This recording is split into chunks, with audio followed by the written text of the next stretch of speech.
بسم الله الرحمن الرحيم. لا أقسم بيوم القيامة ولا أقسم بالنفس اللوامة.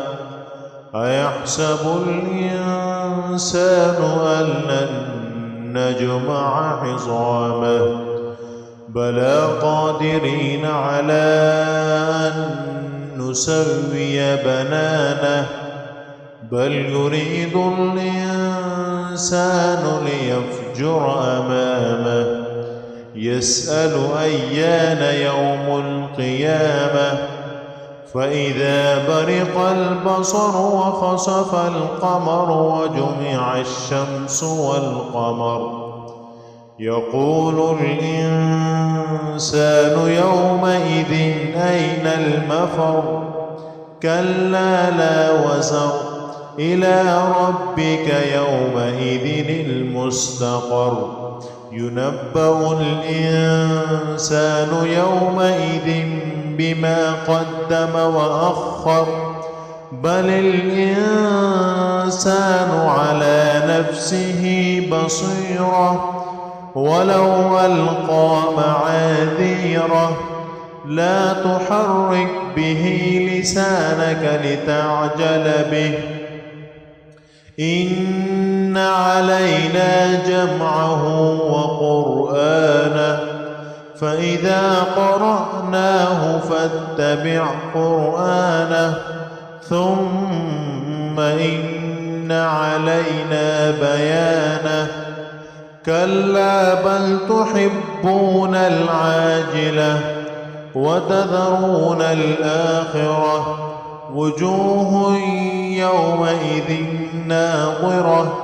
إلى ربها ناظرة ووجوه يومئذ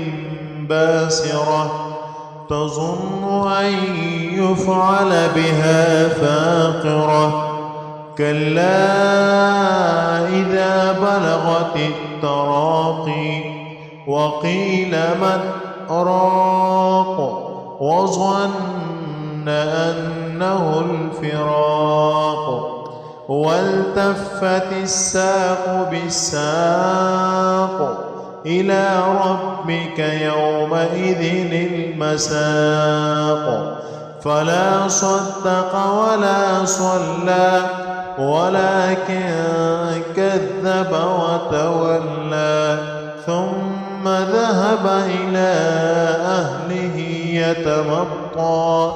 أولى لك فأولى ثم أولى لك فأولى أيحسب الإنسان أن يترك سدى ألم يك نطفة من مني يمنى